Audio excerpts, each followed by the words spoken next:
What is up, everybody? Welcome back to another NBA Rundown brought to you courtesy of Run Pure Sports and Run Pure Bets. Tyler couldn't be here today, so my good buddy Alex Christenson was good enough to jump in on short notice, bail me out here, and give me someone to run down these NBA slate with. Alex, so glad to have you here. How's everything been going? It's wonderful. I was happy to take a little bit of a break from some horse races here. I'm okay. Had a hit earlier, so I'm in the black. I'll let that go. Never a problem to skip a race to talk NBA with you. Wonderful. Well, thanks for joining us. Real quick before we jump into the games, what are your thoughts on this season so far, and like what's your approach maybe to handling this last couple weeks of injury madness here in the NBA? Yeah, as you get down towards this part of the season, there's a couple things that you have to look at sort of outside of obviously your numbers. You want to try to figure out what the level of motivation for some of these teams are as you get closer to the end of the season. Some of these teams are out. Some of these teams are in. Some of these teams are competing. Some are competing for playoff spots. Some are competing for ping pong balls. You have to start to line some of that stuff, like some of those types of things up. I also start to look at some of the better teams you'll see when they run into each other. We'll actually start to play more of a playoff style game, if you will. You'll see a slower pace, more effort on defense. So I've been playing some unders there and just in general, trying to be as cautious as I can from a spread perspective, not trying to look at somebody and go, well, they're questionable. Maybe they'll play. I'll go for it. Trying to avoid as much of that stuff as you can, which is tough at this time of the year. But we've only got about 9 or so games left until we get to serious basketball again, Spread. I'm excited.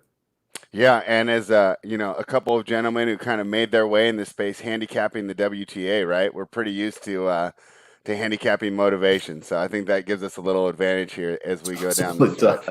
Right? I mean, that's about the best practice you can get. So let's jump in here. The Detroit Pistons are 19-44, and this is a team we got to talk about that motivation with, right? But they're 32-27 against the spread. A lot of those were earlier in the season. This is getting a lot closer to 500. At one point, they were 10 games above 500 against the spread. Now they're heading to Charlotte to take on the Hornets, who might have the return of LaMelo Ball and Malik Monk. I don't think that this is confirmed yet. I see LaMelo Ball as probable, though, and Malik Monk is questionable.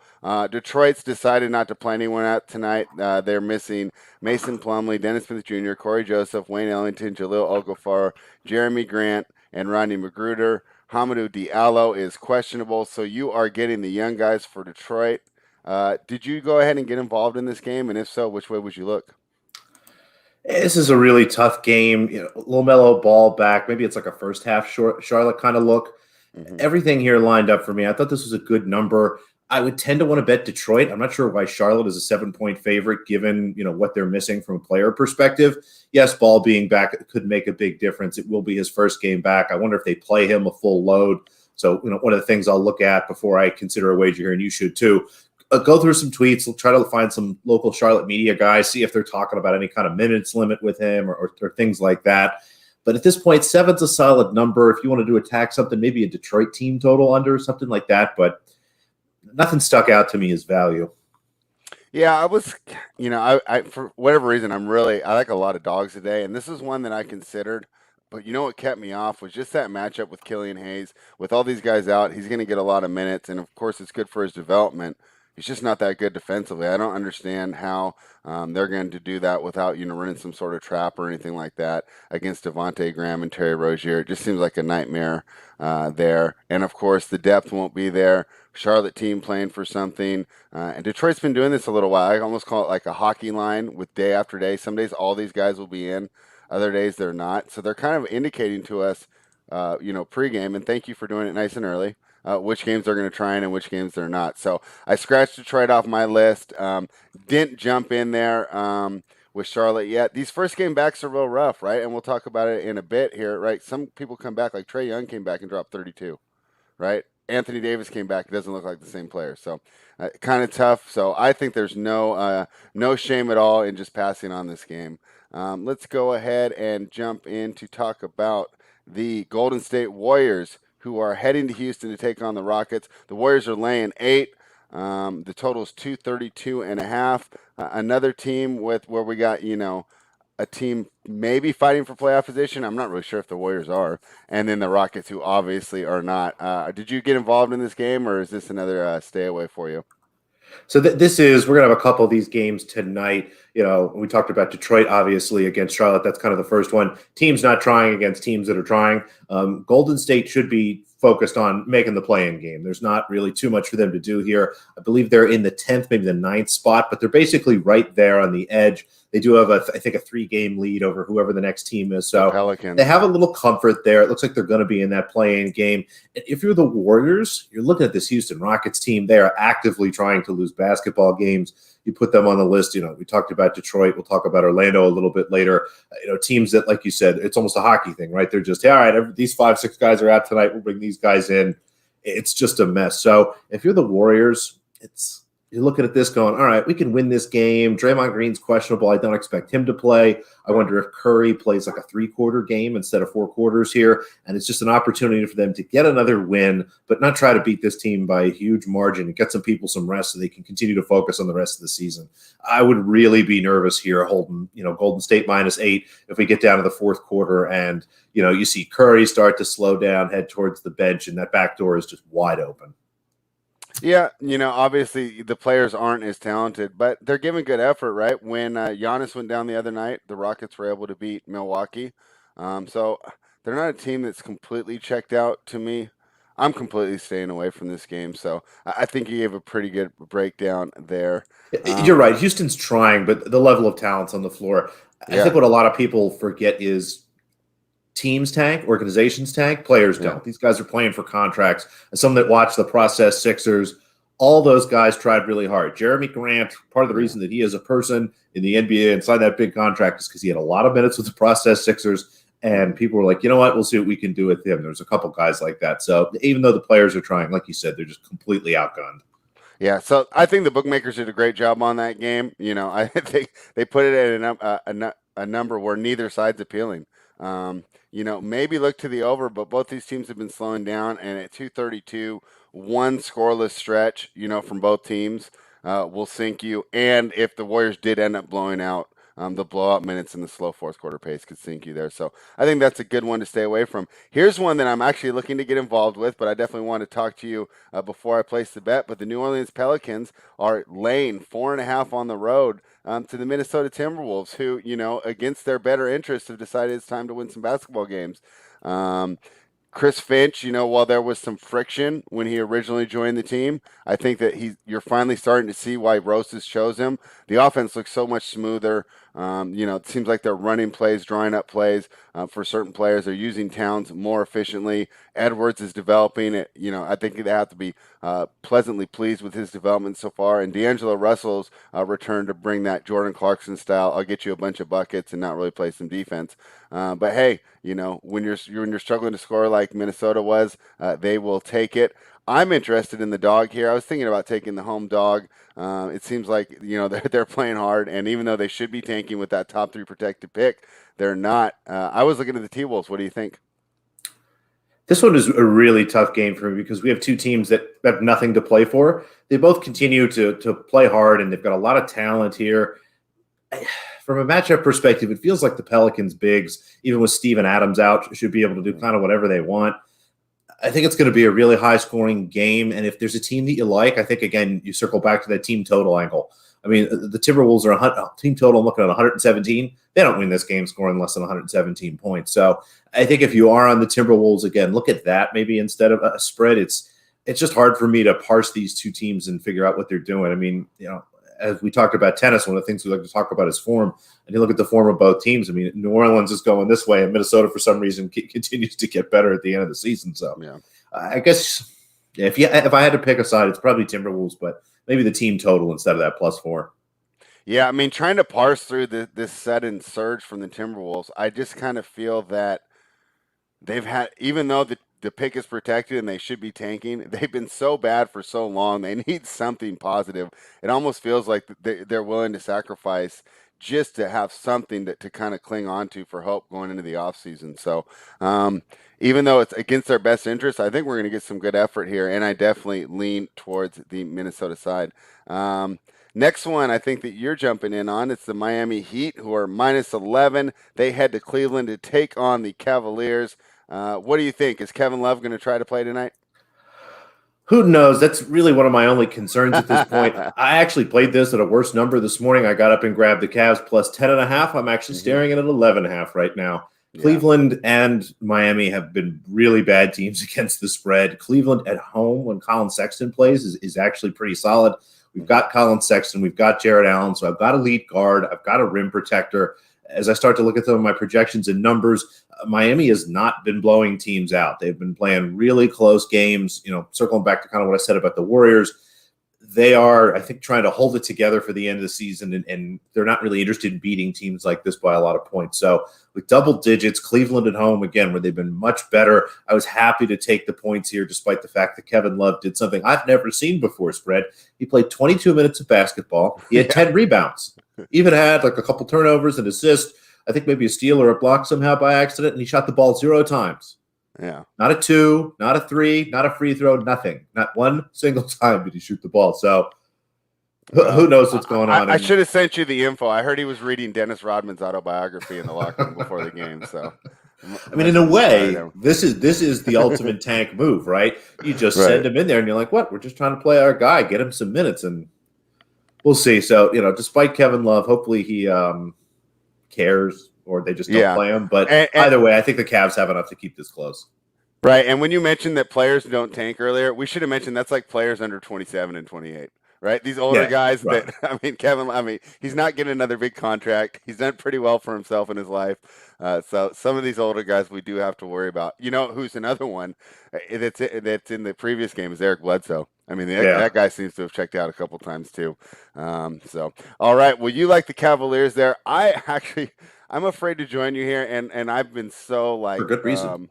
Simple on my handicap with the Cavaliers. If Larry Nance doesn't play, I won't bet them. Just because I feel like he gives them so much defensive versatility. Then they start getting out, in transition, off some steals, getting some easy looks, and then I feel like I get a more energized team. Without Nance, they just give up so many buckets. A lot of times they just, they're constantly taken out of the net, lose a little bit of injury here. So, but 11's too big. There's no way you'll catch me on Miami because, like you said, they have had problems winning by margin. I don't know if they're not necessarily trying. I just think the offense isn't where it was last year. Obviously, Hero's regression has been disappointing. Duncan Robinson's regression has been expected. He was at 44% last year, right?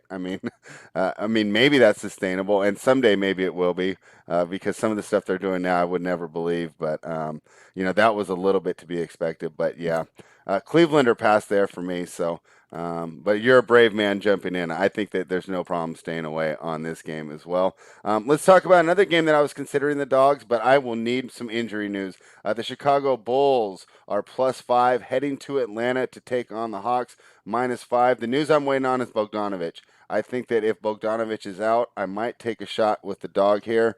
If he plays, this is a stay away for me. And how are you looking at this game? Atlanta's tough for me to gauge right now.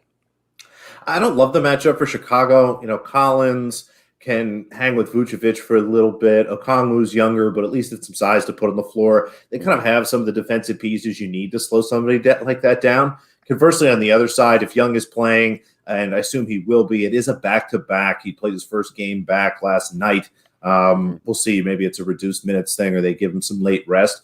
But if he plays, I don't, again, see anyone on the Chicago side that's going to be able to slow him down. Vucevic, again, on that end is just going to get put through the absolute ringer with pick and rolls on him. So as much as I don't want to bet on Atlanta, it's hard I don't want to bet on Chicago either. Yeah, the other positive thing is they got one of your personal favorites, Satoransky, is out there. I love Satoransky. He's a dude. Like, he's a guy you want on your team. It's TJ McConnell without all the hair work and flair. Yeah, and I'm not a big Billy Donovan guy, but that was one of the best moves he had made earlier in the season was when he replaced Satoransky and Kobe White in the starting lineup and increased the defense there and took away the scoring, let Kobe White work against the second string guys, and his scoring improved a bit. So I did like that move. That was one of the few moves that Billy Donovan's made, but overall, wouldn't you say it's been a little disappointing? Chicago blew more leads than anybody this year. I just don't know how good that team was. I was excited for Levine and Vucevic. I thought this could have been like a really fun, high-octane offense, but as soon as they started to gel and get some rhythm, Levine got pulled off for quarantine. Yeah. So we'll see how it goes together next year. I've never thought of Billy Donovan as a great coach. He had some stacked teams at Florida. He had a couple good teams in Oklahoma City, but I've never seen anything from him. I don't, in the NBA, you have good coaches, not bad coaches, and bad coaches. He's a not bad coach, which Yeah, I would is agree with fine. that. Like that's okay. But he's not going to maximize some of the talent this team has. I wish they could find someone that's a little more offensive minded. Again, once Levine's back, you've got Levine, you've got Vucevic, you've got Marketing, you've got a lot of shooting and scoring ability on this team, and they don't seem to know what to do with it all. So we'll see how it goes. It's been a rough year for the Bulls, but it's tough when you kind of put all your chips in, assuming Levine's going to be there, and he's not.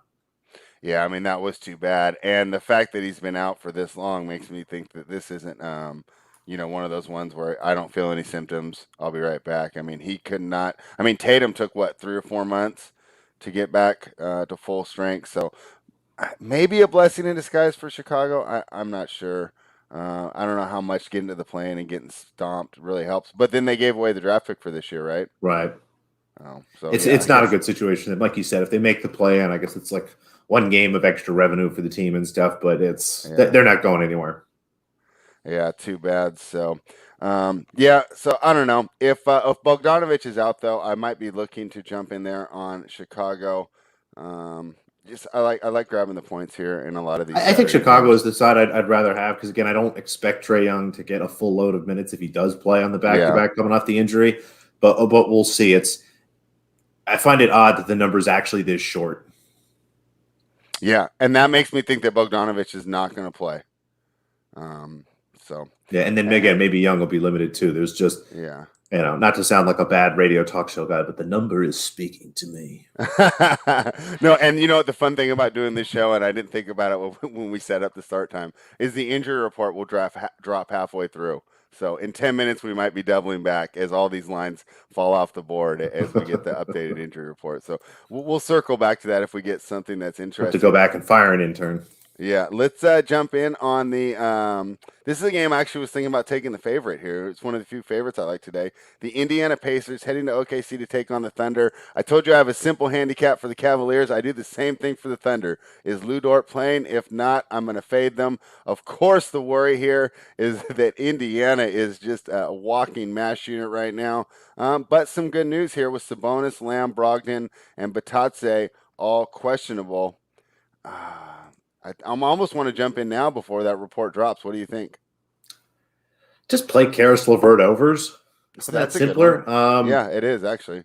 7 points against an Oklahoma City Thunder team, which, yes, when Dort is in, is a lot better. But again, it's a group of young guys trying to make a name for themselves. They come out and try really hard. It's a team that gives a lot of defensive effort. And the Pacers have done nothing but lose bizarre games all season. I mean, this team has just been absolutely turned upside down over the last couple of months. So it's another situation where I expect Indiana to win, but I think there might be a better way to attack it than trying to lay 7 points. All right. I think that's a great breakdown. My guy West Coast Jam asked for the Pacers in the playoff hunt still. I think off the top of my head, I think they're in 9th right now. So they would they're falling down pretty quickly. I'll pull it up in just a second. But when I was looking at it earlier, they were in the play-in situation. I think it was 9 or 10. Yeah. And then Chicago's 11, Toronto's 12, I think, if I remember right. Mm-hmm.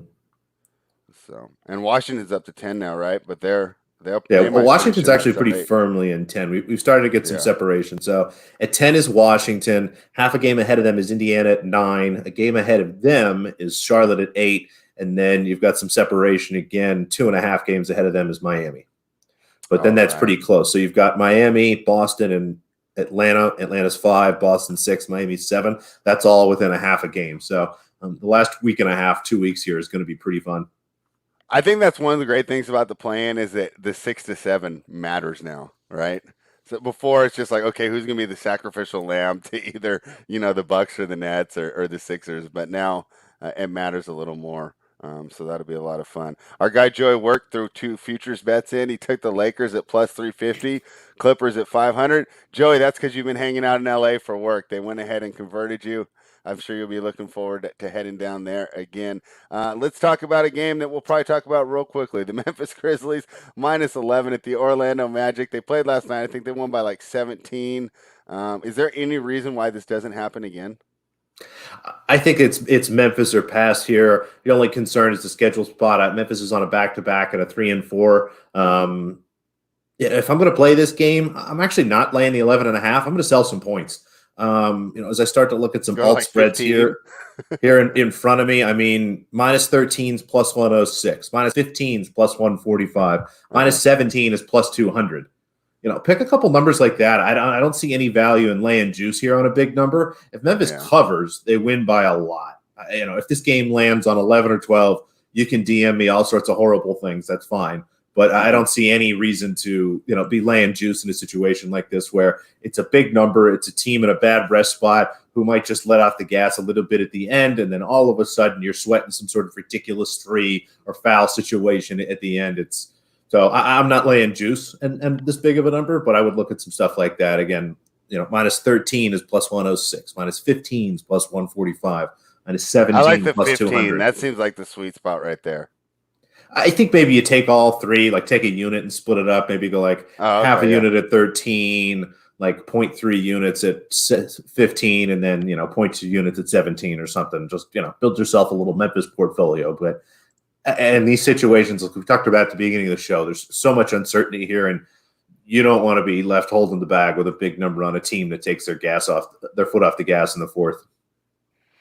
All right, let's talk about a game with two of the hottest teams in the NBA. We got the Washington Wizards. They've won 10 of their last 11. They're heading to Dallas to take on the resurgent Mavericks, moving up in the standings, now 35 and 27. Dallas, I think they open at -6, now -5. Washington's taking money. I respect that move. I think it's the right call. I like Washington with the points here. I think even if they're not able to win, they are able to keep it close. I just love the way the team's been playing lately. The Westbrook and Beals finally getting to be like what we thought it was going to be in the preseason.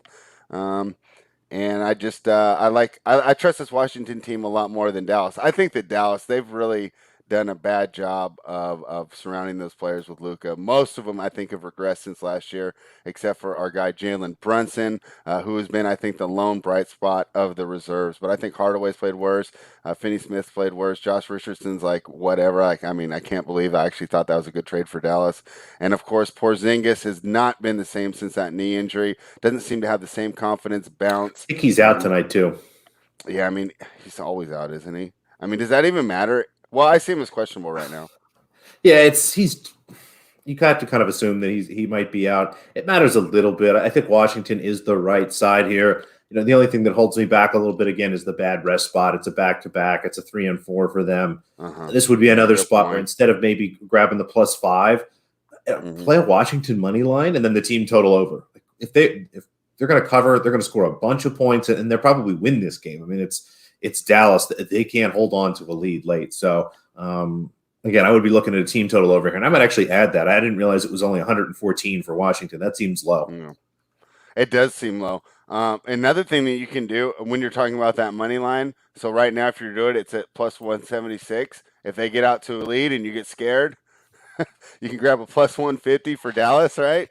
And just chill there. I think that actually might be a great opportunity. +176 to me is that sweet spot as well when you're going for the ARB, because you got a good number to start with, and then it's not that implausible that Washington gets out fast.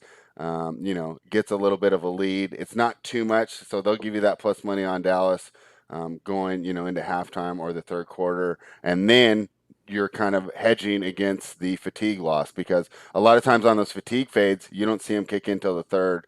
For like when I did Denver, Memphis, that was like a week ago, right?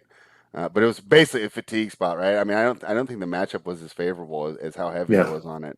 And it went exactly as I thought. Really close first half, and then you see them get tired in the third quarter. It ends up being a 15 to 20 point win. So, cool. That's a great way to approach that game. So, I think that you're right. Maybe because of the fatigue, stay off of the point spread, and we can mess around with that money line.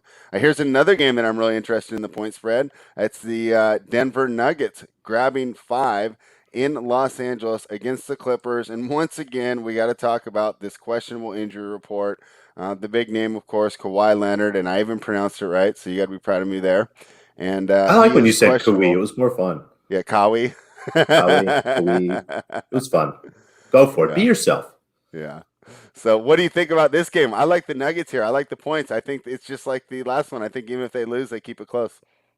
Yeah, the Nuggets here I like, and this would be a situation where I would actually take the 5 as opposed to maybe trying to attack this a different way. Is a team that keeps games close the whole way, and I think this will be competitive.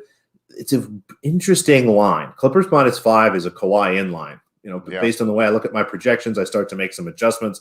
And if I have Kawhi in, I have Clippers -5, -6-ish. If I take them out, it's a pick 'em. It's, maybe Clippers -1, little respect for being at home. So, and again, not to sound like a weird radio guy, but the line is telling me that Kawhi Leonard is going to play tonight. And if he does, I'm happy to avoid Denver here.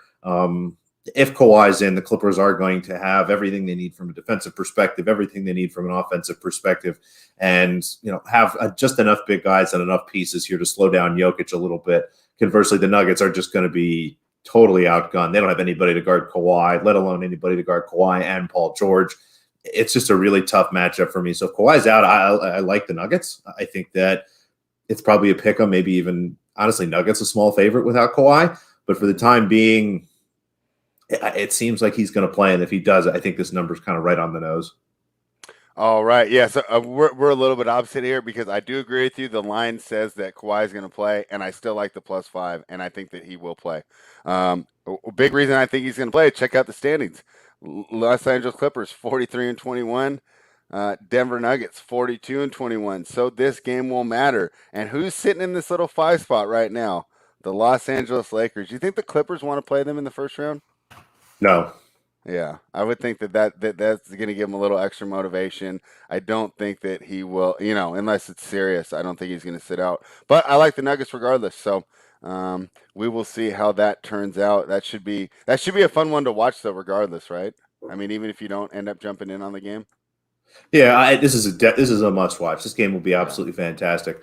I was flipping through. I saw in the comments Greg Russo wants to know why the Washington game's off the board. Yeah, I kept Looks like they announced Porzingis was out, so maybe they'll do a light adjustment for that. But I didn't see any Washington news. There's no Washington on the whole list. That's just wild at this time of year. Yeah. The only person that I think was Tony Bradley continues to be out for them, but he's been out all season. Yeah. And then Rui Hachimura is out for the season, but I think everyone else is okay. Hachimura, no, he's back, isn't he? Oh, is Hachimura back? I thought he was done for the year. I didn't realize that. No, he had one of the best highlights on Anthony Davis on Wednesday night. He crammed on him. Yeah, he's back. But I thought after Wednesday, though, didn't he get hurt? Never mind. Anyway, but either way, I mean, Washington, it looks like they're healthy, so it looks like that's off the board because of maybe Porzingis. I don't know. Wow, they're going to kill all the value on that. If that opens up at like 4 or 3, I'm not taking the Wizards there. That's too bad. Yeah, team total. Just look at that again. If the team total they reopen this thing under 115, go for it. All right. Well, let's talk about the last underdog I wanted to bet. The Toronto Raptors grabbing 7 points, heading to Utah to take on the Jazz, who are coming off that disappointing loss against the rival Phoenix. They have fallen to second place in the West now. And, of course, we are not surprised, and we're not necessarily downgrading them in our overall power ratings because Donovan Mitchell and Mike Conley were out in that game. So as far as, predicting the Utah-Phoenix outcome series, I don't know how much you can take from it. But those two are still out tonight. That's why I like the Raptors. No Kyle Lowry for the Raptors, which is a little bit of disappointment. Of course, Gary Trent Jr. is still out. Boucher's still out. And Paul Watson, who, like Nate Duncan loves, but I've never even seen him play. I like the Raptors here. I think that they're too good on the wing, and I think they keep it close against a Utah team that might be let down after a tough loss last night. What do you think? Am I being too optimistic on the fighting guys from Tampa? I don't think so. I think this is a Toronto or pass situation. I haven't grabbed Toronto yet, and it looks like Utah's taken a little bit of money. When I looked at this morning, it was 6.5. I'm seeing 7, maybe 7.5, which is kind of odd. I wonder why Utah's getting support. Again, Conley and Mitchell are out. With Clarkson and Bogdanovich and Ingles and a couple of their other guys, they have kind of enough firepower. But it's an awfully big number. I think it really is Toronto or pass, and especially with a total this low, you really want to kind of go with the underdog here. So you might have talked me into Toronto +7, if I'm being honest. All right, and as we were saying that, they pulled it off the board, I think. Let me refresh.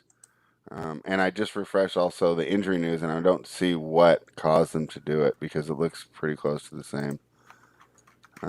Nope, it's back. +7 is back. All Okay. right. Well, that is it. We've made it through the card. So you talked about Gregory Russo being in the chat. He loves when we do the best bet section. So that's what we are about to do. Your best bet of the day today, Alex. Side total or prop. What do you think? The Cleveland Cavaliers +11. Oh my gosh. I love it. I love it.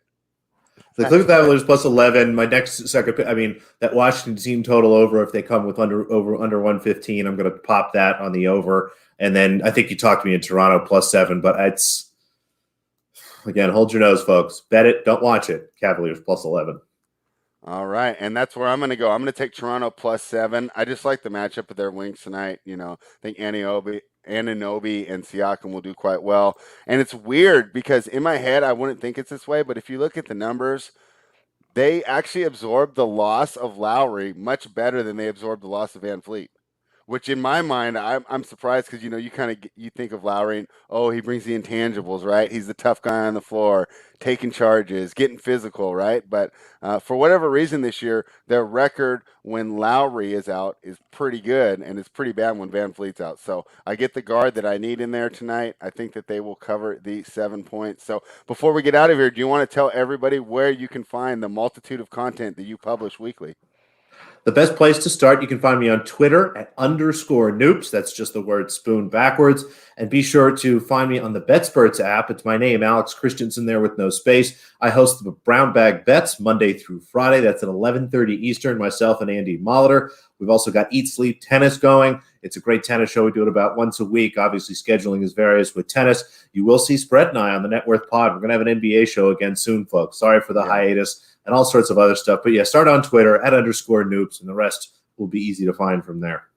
Yes, and he gives you a lot of picks. He's not afraid to jump out there. He loves smashing the totals in the WTA, which is something that I have so much more respect for because those numbers are pretty good a lot of the time. So really think that it's fantastic that you're able to Coco attack Golf that overs. market. Coco Yeah, Golf overs. yeah, and we met it. Yeah, _Noops. Our guys Just got the it. underscore, the little Yeah. slash. So, all right. Well, thank you for hanging out and bailing me out there on short notice. Very much appreciated. Guys, head on over to runpurebets.com. Use the promo code BETS25 off. You will be able to access all the picks, the articles, and, of course, Keg Live. He'll be going on tonight for the UFC, giving out the winners there, and then the NASCAR tomorrow. So thank you guys, everyone, for hanging out. Please like the video, subscribe to the channel. I'll be back on Monday at 1 p.m. Eastern, and run pure.